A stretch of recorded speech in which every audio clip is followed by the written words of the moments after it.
Hello, I'm Indira Kennedy, and it's great to be here in the new year and sharing with you some of the plans that I have for the new year around conscious leadership, and also perhaps a new term for everyone, or something I don't talk about all that openly in my conscious leadership work, at least, is personal spiritual development.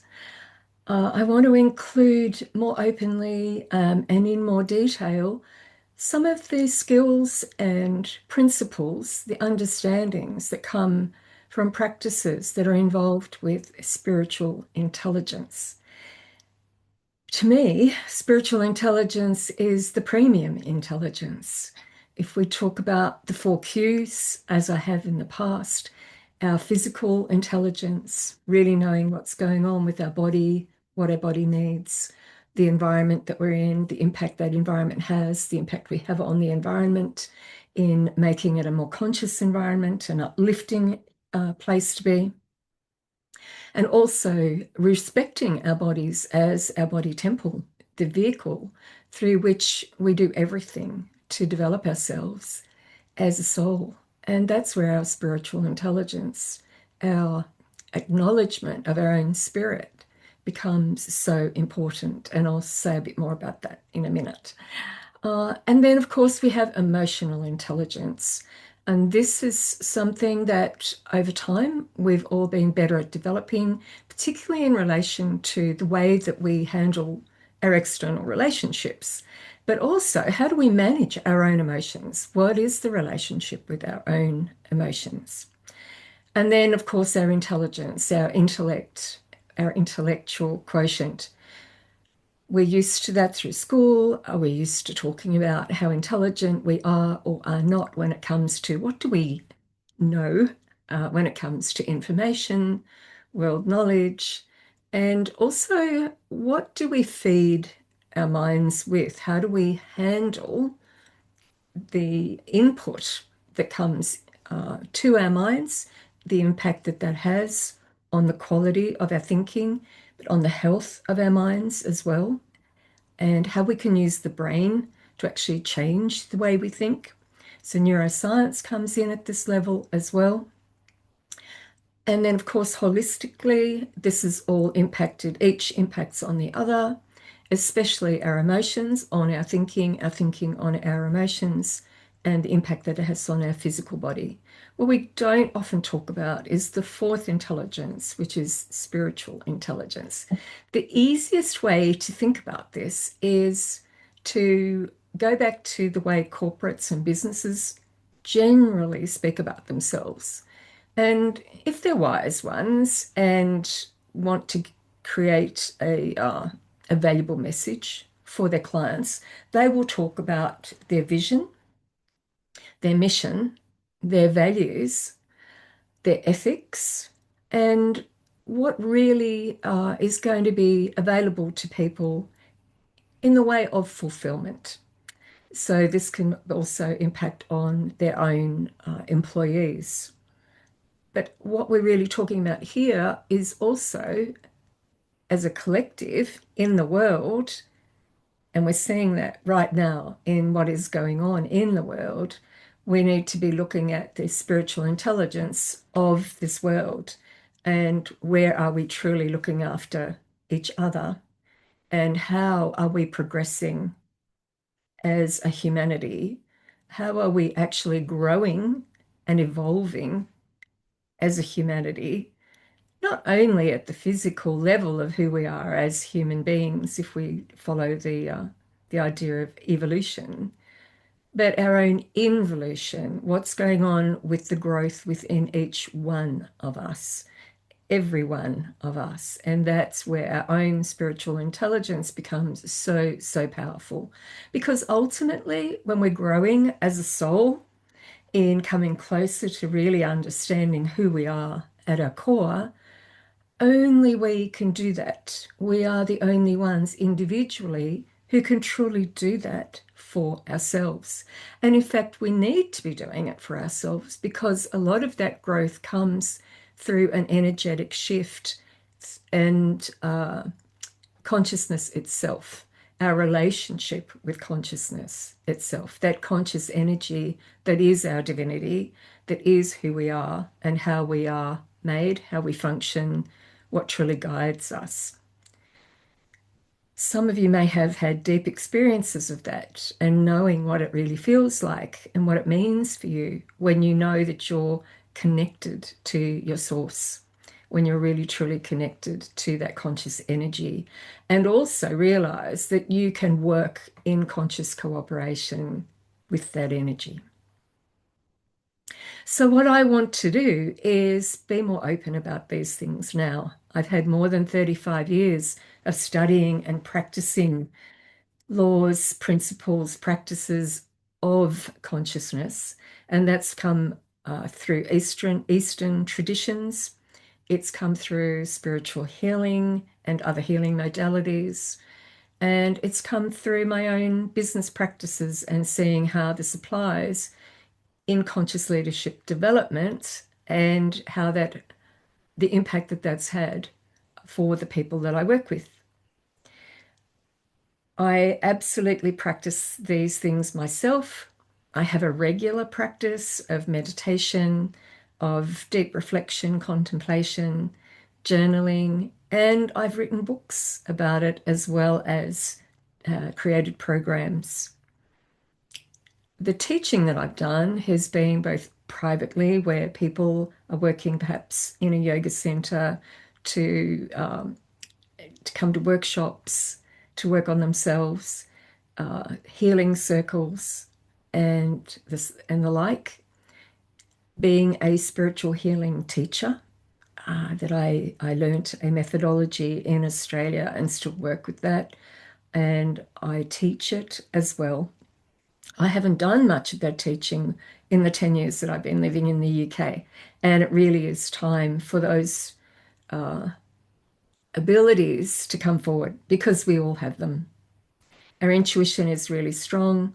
Our ability to perceive energy and know what it's asking us to do, to follow deeper guidance, are skills we all have, and I believe are the skills that we ultimately do need to develop if we're going to be more enlightened human beings.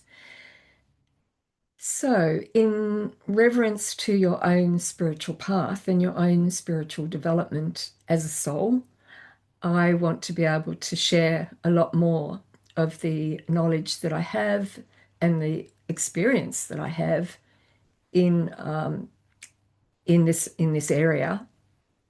It's always been part of what I've offered, and it's always made up quite a foundational part, if you like, of my coaching, my executive coaching, and the work that I have done with leaders and teams, managers, graduates in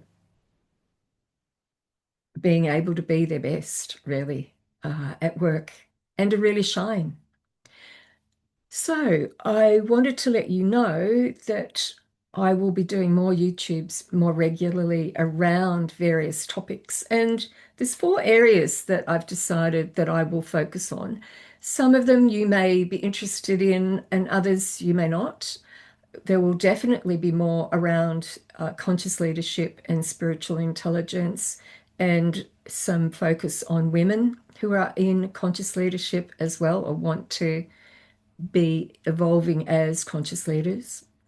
I'll also be putting up some posts and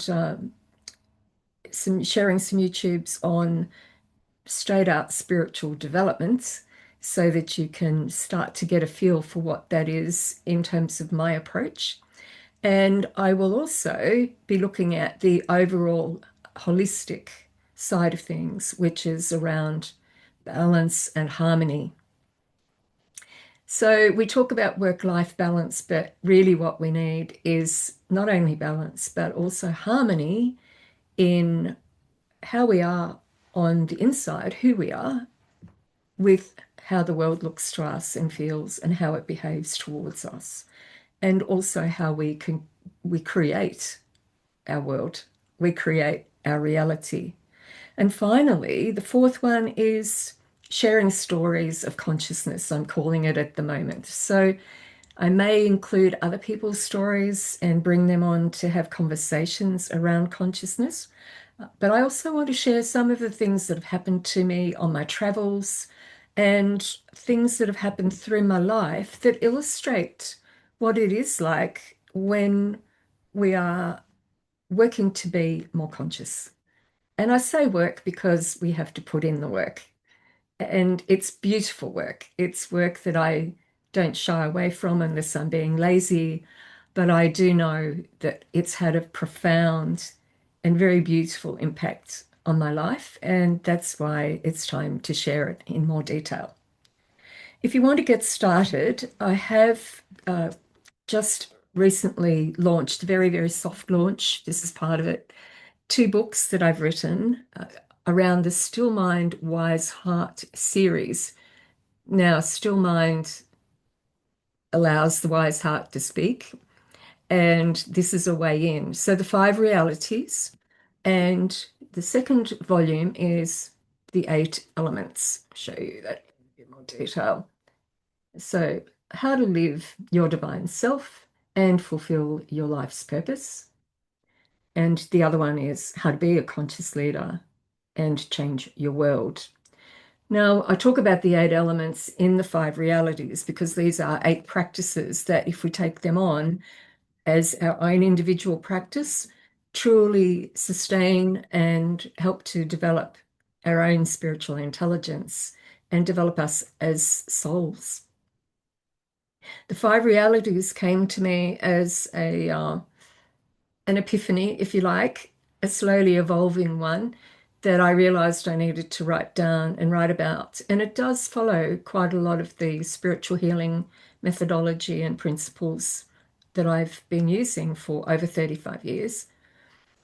But ultimately, it's about how do we move out of that physical, emotional, mental rat race almost, the chaos of that, and trying to balance it into other realities which exist within us, depending on where we are in our thinking and our actual vibration, the frequency of our energy. So, this is learning to live through the heart so we can then access our spiritual gifts, which are gifts of deep insight, the ability to be inspired, speak with inspiration, and also to have a sense of that connection, to truly connect with Source. So, the eight elements, I realized the book was getting so big it needed to be divided into two. Within the eight elements, the first part of the book, a good half of the book, is about the workplace and the 21st century and why these eight practices of self mastery are so powerful and so important for us in just notice there's a chip in here. Um, it's there's well read, well loved. And so the eight practices are very powerful. But when we talk about meditation or journaling or visualization, you might be saying, oh, yes, but I know about those things. But when we get to work with them more closely, as one person said on a recent retreat in Peru, I knew about these things, but now I know the power of them. And this is why I've spent a large part of the book talking about the workplace, how we learn, what we need to learn, how we're applying that learning when it comes to leadership, and ultimately why self-leadership is key. We're here as spiritual people, here to achieve a wonderful life, create a wonderful life, and to actually develop our souls. So, how can we do that? And the workplace is a phenomenal place to be, a phenomenal place to actually allow us to practice that, to learn about ourselves. And we know we learn a lot about ourselves in the workplace. Ultimately, we need to get still. We need to know how to still the mind so that it is a very clear reflection of that wisdom that's coming through our hearts from the light of our source.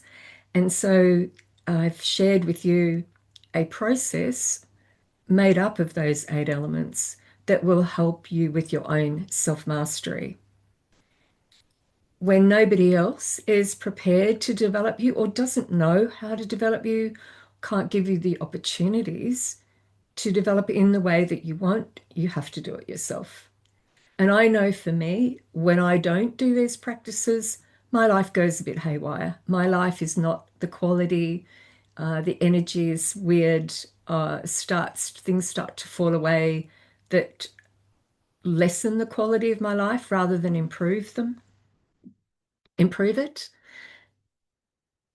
So enough said about the books. You can purchase those at my website at www.conscious-leaders.com. If you go to the products page, you will find the hard copy and also the ebook version of them is purchasable too. So I'm building a hub that's based at the moment on the current website, and that will get a revamp soon. But I really want that to be a place for you to be able to go and find more help.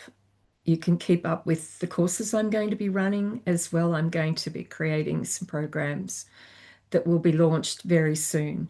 But if you're an entrepreneur and you're having to really manage your own day to day, as I am, you will find that Still Mind, Wise Heart and many of the other products, YouTube's, audios, interviews, podcasts that I have there will be of real value to you. And of course, there'll be the YouTube channel as well.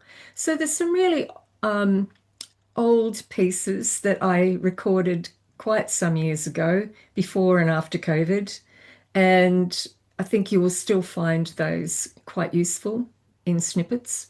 But I will also aim to do some longer YouTubes and really dive in to some of the topics that are going to be of value to you, I hope. And please let me know. Please give me your feedback to let me know what you want. And for me to really understand also exactly where you are as an individual in your own development so that I know the kind of programs that would really benefit you. I'll have my 5-star ones that I want to launch soon, and particularly with coming back to spiritual intelligence really being the premium approach to life. We can do everything else. We can try to control our minds, our thinking, and we must, but that's not the whole answer. Okay, so that's enough probably for now. I really hope you're going to be with me on the journey and allow me to be your teacher and guide, and also just someone who can then share with you um, insights, understandings. They are always arising for me, and it would be great to share them with you and see if they spark something for you in your own development. And it also gives me the opportunity to work at a spiritual level with my own guidance so that you're able to lift your own vibration, lift your own frequency, and live at a much higher level of existence, and love and peace and joy and productivity in a great way, and really make a beautiful positive impact on the world while you're here, but also do great things to evolve who you are as a very divine soul living in this time, in this life. And we all know that that's so needed right now. The thought I will leave you with is that positive energy, uplifted, high, fine vibration is far more powerful than the negative. So that's where, please put your focus on the positive. It's not closing your eyes to the problems in the world. It's not dreaming. It's not in a way that says this is a bit fluffy and wish we could, but that's not reality. We actually create our reality through our thinking and then our actions. So learn to still your mind, learn to listen to your wise heart, and act from there. And you will find that this is a very, very fulfilling way to live. So be one of the ones who's providing a greater balance for the things that would at this point drag us down. And let's see what we can do together to ensure that the whole of the planet is able to truly thrive and flourish in love. So, bye for now, and please look out for the next YouTube, next episode.